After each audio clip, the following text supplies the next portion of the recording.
Target post देख रहे सभी का स्वागत है। मैं हूं आपका आजाद शर्मा।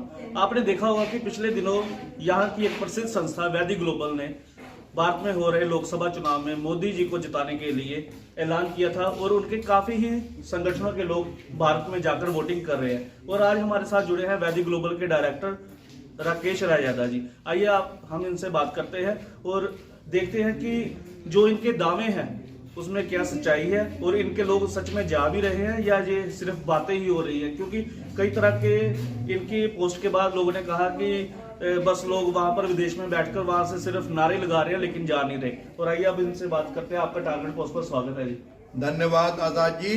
जैसा मैंने पहले ही कहा था कि हमारी तरह बहुत सारे जो देशवासी जो देश को हृदय से चाहते हैं वो सब प्लान बना रहे हैं वहां जाने का, वोट करने का, क्योंकि हमारे पास ये सुविधा नहीं है कि हम यहाँ बैठे बैठे वोट कर सकें। तो इसलिए उनको जाना ही पड़ेगा।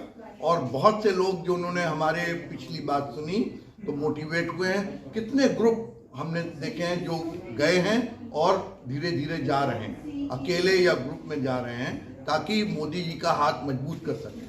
और जैसा मालूम है आपको, मोदी जी ने कोई ऐसा क्षेत्र नहीं छोड़ा है जहाँ पे उन्होंने काम न किया हो, चाहे वो घर बनाने का हो गरीबों के लिए, शौचालय बनाने का हो, जन धन योजना हो, लोगों को जो है गरीबों को अन्न देना हो, किसानों के लिए जो है पेंशन हो, या जो मेडिकल स्कीम जो वर्ल्ड की सबसे बड़ी स्कीम हुई है जिसके द्वारा जो है करोड़ों लोग जो हैं उसका फ़ायदा उठा रहे हो, या चांद पे पहुंचना हो वो भी साउथ साइड में। तो कोई ऐसी चीज़ ज़मीन से लेके आसमान तक नहीं छोड़ी है। तो ये तो अभी ट्रेलर है। अगर मोदी जी के हाथ हम और मजबूत करें तो वो तो दुनिया में भारत को विश्व गुरु बना के ही रहेंगे। ये उनका जो वादा है, उनकी गारंटी है और हम सबको उनकी गारंटी को सफल करने के लिए सहयोग देना है। इसलिए हम सबसे अनुरोध करेंगे कि चाहे कितनी दिक्कत हो, लेकिन जो लोग वोट देने के अधिकारी हैं वो कृपया जाएं भारत और समय से पहले वोट करें ताकि मोदी जी के हाथ और मजबूत हों और हम लोग अब की बार 400 पार कर सकें। देखिए, देखने में ये भी आया कि अगर मोदी जी ने इतने काम किए हैं, जिन लोगों के लिए काम किए वो लोग तो वोटिंग का मतदान आप देख रहे हैं कि कितनी % वोटिंग कम हो रही है, उसका क्या कारण समझ रहे हैं आप? ये हमारा बड़ा दुर्भाग्य है कि जो लोग वोट नहीं करते हैं वो गलत वोट करने से भी ज्यादा खतरनाक है। वोट न देना इससे बड़ा पाप हो नहीं सकता। कोई IPL देख रहा है, कोई घर में गर्मी की वजह से AC में बैठा हुआ है। एक वोट से जो है सरकारें गिरी हैं। आपको मालूम है सियालकोट का यही हाल था कि वोटिंग होगी, मुसलमान जो कम्युनिटी थी वो चाहते थे पाकिस्तान में मिलना और बहुत कम वोटों से वो पाकिस्तान में मिल गया। क्योंकि हमारे लोग जो हैं, ये आप जाके गूगल कर सकते हैं, उन्होंने कम वोट दी और इस वजह से सियालकोट भारत से मिलने में रह गया, जबकि मेजॉरिटी वहाँ पे वो थी। और जो मेजॉरिटी वहाँ रह गई वो निकाल के भगा दिए गए, उनका सारी धन संपत्ति छीन ली गई। ये रिकॉर्ड में है। तो अगर आप ये चाहते हैं कि यहाँ भी ऐसा हो रहा है कि बहुत से जो सीमांती प्रदेश हैं वहाँ पे हमारी संख्या जो है वो कम होती जा रही है और पूरे उन प्रांतों को, उन प्रदेशों को, उन जिलों को क्या कहें, हमारी भारत की जो हिंदू पॉपुलेशन है वो 8% कम हो गई है। तो हम लोग घटते जा रहे हैं।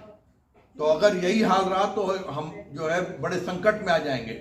ये आखिरी मौका है कि हम मोदी जी का हाथ मजबूत करें और अपने सुख सुविधाओं को छोड़कर आगे बढ़ें, वोट करें, ज़्यादा से ज़्यादा मात्रा में वोट करें ताकि जो है मोदी जी का हाथ मजबूत हो सके।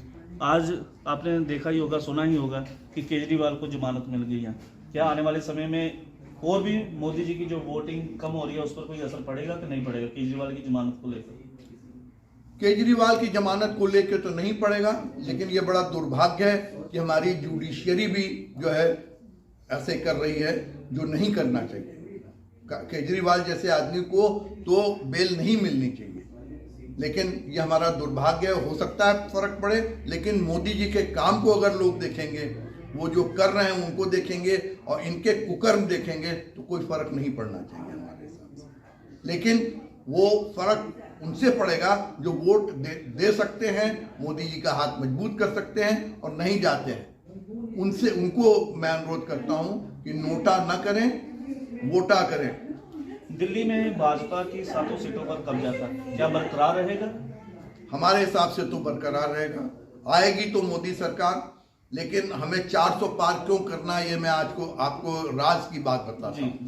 देखिए, जो बिल पास होते हैं लोकसभा में पास हो गए, राज्यसभा में जाके अटक जाते हैं, क्योंकि राज्यसभा में भाजपा की कम सीटें हैं। तो उसका जो तोड़ है वो ये है कि दोनों लोकसभा और राज्यसभा को मिला के उनका सेशन किया जाए, उसमें वोटिंग कराई जाए। उसके लिए 404 या 412 सीटें चाहिए। तो अगर उससे कम आई सीटें तो हम लोग को जो है दिक्कत आएगी कोई भी ऐसे प्रस्ताव, ऐसे बिल पास कराने में। इसलिए लोगों को घर से निकलें और मोदी जी का हाथ मजबूत करें, 412 सीटें कम से कम लाएं, ताकि मोदी जी जो अच्छे से अच्छा काम कर रहे हैं और अच्छा कर सकें। जी, आपका बहुत बहुत धन्यवाद। ये थे मेलबर्न से डायरेक्टर राकेश राजादा जी, जिन्होंने पिछले दिनों अपने वैदिक ग्लोबल की तरफ से ऐलान किया था कि मोदी जी को जिताने के लिए इनकी संस्थाएं काफी प्रयास करेंगी। सो आपका धन्यवाद जी, आपने टारगेट पोस्ट को समय दिया। मेलबर्न से अजय शर्मा की रिपोर्ट, टारगेट पोस्ट।